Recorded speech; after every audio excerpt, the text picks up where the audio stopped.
Video ini hanya untuk mereka yang punya logika. Bagi yang tidak punya logika, skip aja.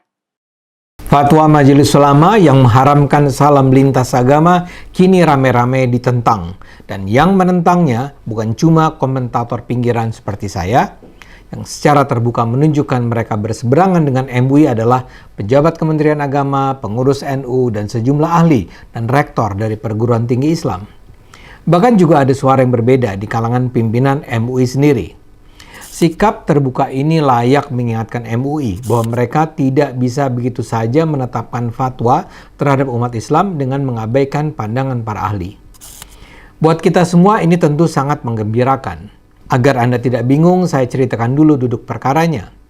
Pada akhir Mei, MUI melalui Ijtima Ulama Komisi Fatwa se-Indonesia 2024 menetapkan bahwa umat Islam diharamkan mengucapkan salam agama lain. Itu disampaikan Ketua MUI Bidang Fatwa Asrorun Niam Soleh. Yang dimaksud salam agama lain itu misalnya Shalom dari Kristen, Om Swastiastu dari Hindu, dan Namo Buddhaya dari Buddha. Menurut Prof. Niam, itu diharamkan karena pengucapan salam dalam Islam merupakan doa yang mengandung unsur ibadah, sehingga tidak boleh dicampur adukan dengan agama lain. Menurutnya, mengucapkan salam dengan cara agama lain bukan termasuk ke dalam sikap toleransi atau moderasi beragama yang dibenarkan. Fatwa MUI mengundang kontroversi karena pengucapan salam lintas agama ini sudah cukup banyak dipraktikkan masyarakat Indonesia, termasuk di acara resmi kenegaraan. Ada juga si ulama terkemuka yang sejalan dengan MUI, media misalnya mengungkap pernyataan Ustadz Abdul Somad. Sebagaimana bisa disaksikan di video YouTube-nya, dia mengatakan umat Islam jangan mengucapkan salam kepada Yahudi dan Nasrani. Menurutnya, umat Islam mengucapkan Assalamualaikum kepada sesama Muslim yang adalah penghuni surga, tapi kepada yang lain ucapkan saja selamat pagi, dan di akhirat mereka akan masuk neraka. Sejalan dengan MUI, Ustadz Abdul Somad kemudian menyatakan bahwa salam merupakan sebuah doa agar selamat di dunia dan di akhirat. Tapi yang menentang fatwa MUI lebih banyak terdengar. Bahkan di dalam MUI sendiri terdapat suara berbeda. Wakil Sekretaris Jenderal MUI, Arif Fahrudin, di media menyampaikan komentar yang menunjukkan ia tidak sejalan dengan pernyataan Prof. Niam. Menurut Arif, di Indonesia ada kondisi-kondisi yang menyebabkan secara budaya umat Islam tidak bisa menghindari tradisi interaksi lintas agama. Bila umat Islam tidak melakukan salam lintas agama, Islam bisa dianggap tidak mendukung kerukunan antar umat beragama. Karena itu Arif menganggap umat Islam dapat melakukan salam lintas agama selama tidak diniatkan sebagai ibadah. Menurutnya, bila ada pejabat publik yang merasa harus menyampaikan salam lintas agama, itu tetap dapat diterima menurut hukum Islam dengan syarat tidak diniatkan sebagai bentuk sinkretisme ibadah. Yang juga langsung mengcounter fatwa MUI ini adalah Kementerian Agama. Berseberangan dengan MUI, Dirjen Bimas Islam Kamarudin Amin mengatakan salam lintas agama merupakan praktik yang dapat mendorong kerukunan umat.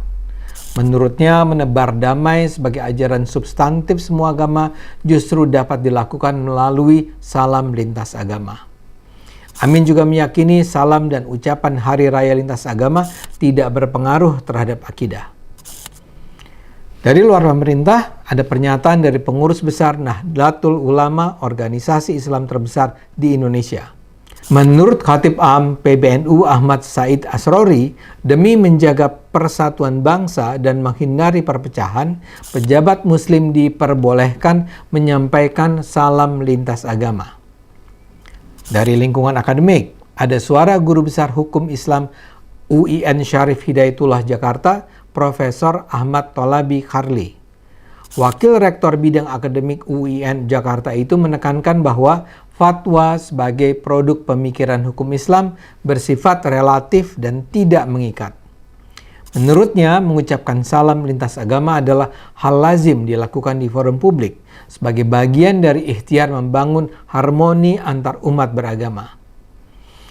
Begitu pula ada tulisan di website resmi Kemenak dari Rektor UIN Kiai Haji Abdurrahman Wahid Pekalongan, Profesor Zainal Mustaqim. Dengan jernih, dia menjelaskan mengapa umat Islam tidak perlu diharamkan mengucapkan salam lintas agama. Menurutnya, fatwa MUI tersebut bukanlah kewajiban yang mengikat, melainkan hanyalah bagian dari pemikiran Muslim yang beragam. Perbedaan pendapat di kalangan Muslim adalah hal yang biasa, katanya. Ia memaparkan dalam peta pemikiran Muslim terdapat dua kelompok pemikiran besar, yaitu kelompok legal eksklusif yang cenderung tekstual dan substantif inklusif yang cenderung kontekstual. Dari pengetahuan saya selama ini, kelompok yang tekstual itu sepenuhnya merujuk pada teks ajaran Islam di masa-masa lalu untuk diterapkan di masa ini. Sebaliknya, kelompok kontekstual akan berupaya mengadaptasikan teks-teks ajaran agama di masa lalu dengan kondisi dan konteks di masa kini. Dalam hal ini misalnya, MUI bisa dianggap menerapkan pendekatan tekstual dengan merujuk pada sebuah pernyataan Nabi Muhammad di masa lalu yang menyatakan umat Islam tidak mengucapkan salam lintas agama. MUI menganggap itu sebagai hukum yang harus dijalankan di masa ini. Sementara tokoh-tokoh Islam di luar MUI menilai pernyataan Nabi itu pasti memiliki konteks tersendiri di masanya dan itu tidak perlu diterapkan mentah-mentah di masa ini. Dalam pandangan kontekstual, yang diharuskan ulama adalah mengkaji makna substantif dari teks di masa lalu itu untuk kemudian diterapkan sesuai dengan kebutuhan konteks di masa ini. Menurut Profesor Mustaqim, karena perbedaan pendekatan ini, pandangan mengenai salam lintas agama dapat dibagi ke dalam dua kelompok besar, yakni kalangan yang melarang dan membolehkan atau menganjurkan. Kalangan yang melarang menafsirkan pesan agama hanya dari teks. Maka salam dimaknai sebagai bagian dari ibadah yang hanya boleh dilakukan dengan bahasa tertentu dan kepada kelompok tertentu. Itu bersifat sakral, tidak boleh ditafsirkan macam-macam. Sebaliknya, kalangan substantif inklusif akan membolehkan atau bahkan menganjurkan pengucapan salam lintas agama. Kalangan ini meyakini secara substantif salam berbagai agama itu memiliki kesamaan, yakni mendoakan untuk kebaikan bagi semua orang. Larangan salam berbagai agama oleh MUI jadinya dapat dimaknai sebagai salah satu batu sandungan dalam mewujudkan harmoni. Ini cenderung mengarah pada sikap yang eksklusif. Menurut Profesor Mustaqim, upaya berlebihan untuk menjaga sakralitas agama secara berlebihan bisa mengesampingkan tujuan utama agama itu sendiri.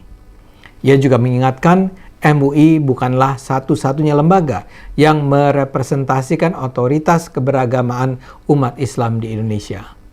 Karena itu ia menganjurkan agar fatwa MUI dikaji dengan lebih santai, lapang, terbuka, dengan tidak mengesampingkan tujuan utama agama, yaitu mewujudkan keselamatan, kedamaian, dan keadilan. Pandangan serupa diutarakan Rektor IAIN Kediri, Dr. Wahidul Anam. Dalam tulisannya tentang salam lintas agama, dia mengutip pandangan pengurus wilayah Nahdlatul Ulama Jawa Timur yang mengizinkan salam lintas agama. PWNU Jatim membolehkan salam lintas agama dengan rujukan pada kitab-kitab klasik yang memperbolehkan salam lintas agama demi kemaslahatan umat dan menjaga kedamaian. Bahkan Nabi Ibrahim dan Nabi Muhammad sendiri tercatat pernah mengucapkan salam kepada non-muslim. Menurutnya, mengharamkan pengucapan salam lintas agama dapat mempersempit ruang dialog dan toleransi yang sangat dibutuhkan dalam masyarakat yang beragam. Menggunakan salam lintas agama, ujarnya, tidak harus dilihat sebagai pelanggaran, tetapi sebagai bentuk adaptasi dan penerapan nilai-nilai Islam dalam konteks yang lebih luas dan beragam. Kita tentu layak gembira dengan kedalaman, keluasan, kejujuran, dan keterbukaan pandangan para tokoh Islam ini. Sebagaimana mereka katakan, pengucapan salam lintas agama merupakan faktor penting yang bisa membawa kedamaian dan kerukunan bangsa. Mudah-mudahan Profesor Niam dan kawan-kawannya mau mendengar. Ayo gunakan akal sehat, karena hanya kalau kita gunakan akal sehat, bangsa ini akan selamat.